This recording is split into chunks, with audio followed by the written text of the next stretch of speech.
आज हम लोग बात करने जा रहे हैं सीए फाउंडेशन के एग्ज़ाम्स के बारे में। मैंने अपने सीए फाउंडेशन के एग्ज़ाम दिए थे जनवरी 25 में, और भगवान की दया से मैं पास हो चुका था अपने पहले ही अटेम्प्ट में। जी हाँ, ये रहा मेरा रिज़ल्ट आप सबके सामने। मैंने सिर्फ रोल नंबर हाइड किया, बाकी आप सब मेरे स्कोर देख सकते हैं। मैं अपने पर्सनल एक्सपीरियंस से इस वीडियो में आपको बताने वाला हूँ important things to be remember for CA foundation exam. And थोड़ा रियल लगने के लिए मैंने इन सब को अपनी नोटबुक पे लिखा है। So let's start with most important thing which is hand writing in CA foundation exam. देखो, सबसे पहले तो मैं आपको ये बता दूं कि आपकी जो हैंड राइटिंग एग्ज़ाम में होनी चाहिए वो रीज़नेबल, मतलब एक रीडेबल हैंड राइटिंग होनी चाहिए। ये बहुत इम्पॉर्टेंट है कि हमें अपनी हैंडराइटिंग पर भी ध्यान देना है, और ये रीडेबल होनी चाहिए एग्ज़ाम में। इस बात का हमें ख़ास ध्यान रखना है, ठीक है। और एग्जांपल के लिए आप देख सकते हैं, जैसे मैं साइड में दिखाता हूँ, ऐसी डॉक्टर वाली हैंडराइटिंग मत करना भाई वहाँ पर जाके। No hates to doctor, but फिर भी मतलब जैसे ये लिखा है ना, मैंने वैसे लिखना है। और सच में ये मत लिख कर आ जाना, ये तो जस्ट मैंने एग्जांपल के लिए लिखा है। अब ध्यान से सुनो, आपके जो हैंड राइटिंग है प्रोफेशनल एग्ज़ाम में बहुत अच्छी होनी चाहिए। जैसे मैंने यहाँ पे लिखा ना, आपकी वैसे मत कर कर आ जाना भाई, ठीक है।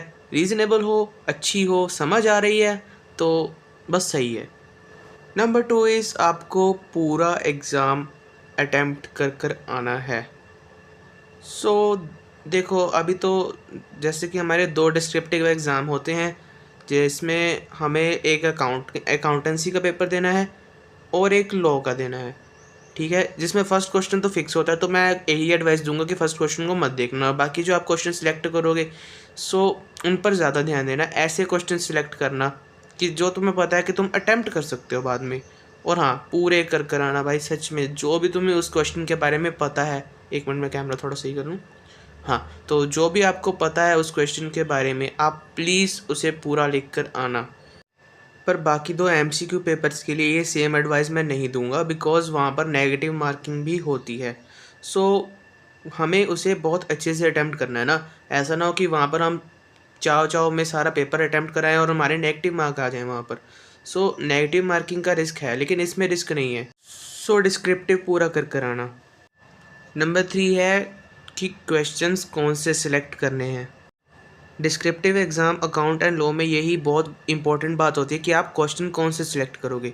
वो आपको सिर्फ 15 मिनट ही मिलेंगे वहाँ पर, जिसमें आपने अपने क्वेश्चन सिलेक्ट कर लेने हैं। तो ऐसे क्वेश्चन सिलेक्ट, एक मिनट यार, ये कैमरा सही कर लूँ थोड़ा सा, पैसे ही नहीं है इतने। 15 मिनट में वही क्वेश्चन अटैम्प्ट करना जो आपको अच्छे से आते हैं, ठीक है। तो अब हम चलते हैं अगले पेज की ओर। टड़ैं। ये सब क्या देखना पड़ रहा है? अच्छा है मैं अंधा हूँ। सही मौज में तो ये है भाई, इसकी जिंदगी है यार। पढ़ाई लिखाई में ध्यान लगाओ। 4th thing is how to attempt the MCQ exam. और इस एग्ज़ाम में हमें मिलेंगे भी सिर्फ 2 घंटे, वो भी बिना किसी रीडिंग टाइम के, ठीक है। CA हमने ही चूज़ किया भाई, तो अब करेंगे भी इसको हम ही, ठीक है। ध्यान से सुनना मेरी बात। पहला जो आपके पास पहला 1 घंटा होगा ना, उसमें अपने जो क्वेश्चंस आएंगे आपके सामने, रीड करने शुरू कर दो। जो आपको अच्छे से आ रहे हैं उसको अटैम्प्ट कर लो। आता है तो अटैम्प्ट करना, लेकिन नहीं आता तो सीधा अगले पर चले जाना भाई, बिना टाइम वेस्ट किए हुए, ठीक है। आपका 1 घंटे में सबसे पहले आपको यही करना है कि आपको अपने 40 मार्क्स पूरे कर लेने हैं।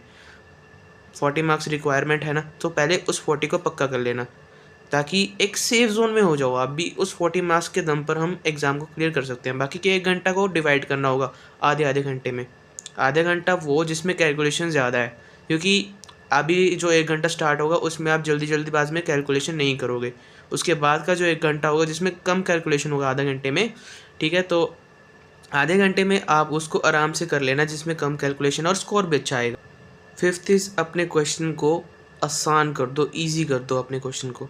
देखो, हमें जो क्वेश्चन पेपर मिलेगा जब आप उसको रीड कर रहे होगे, ठीक है, तो मतलब सीधा हम वहाँ पे एग्ज़ाम में बड़े बड़े अक्षरों में नहीं लिख सकते, लेकिन फिर भी छोटी छोटी मतलब लाइन जो इंपॉर्टेंट होती है, जैसे पूरा क्वेश्चन है उसमें छोटी छोटी लाइन को अंडरलाइन कर दिया, और अंडरलाइन करने के बाद उसके साइड में लिख देना लॉ का सेक्शन नंबर याद हो तो ही लिखना। सिक्स्थ जो बहुत इम्पोर्टेंट चीज़ है जो हमें याद रख के जानी है वो है अपनी स्माइल। ठीक है, डरने की कोई बात नहीं है, हमें सब कर कर जाएंगे और सब कुछ आता होगा। तो पॉजिटिव रहना और गुड लक। एंड देखो, अगर आप सब्सक्राइब करोगे तो आपका ही बेनिफिट है, बिकॉज मैं एग्ज़ाम के लिए इम्पोर्टेंट टिप्स और भी बहुत कुछ है मेरे पास, मैं वो सब लेकर आऊँगा। ठीक है, और खुद सीए एस्पिरेंट हूँ भाई, तो इसलिए मुझे पता है कि आपका टाइम कितना इम्पोर्टेंट है। सो ट्रस्ट मी प्लीज़, ये आप ही का चैनल है, सिर्फ आपके बेनिफिट के लिए ही है। मुझे पता है आपका टाइम कितना इम्पोर्टेंट है, आपका टाइम वेस्ट नहीं होगा। So please do like, share and subscribe, and important चीज़ें मिस मत करना भाई, आपके लिए ही आएगा। सो अगर आप यहाँ तक देख रहे हैं, thank you so much for watching this video. Bye bye.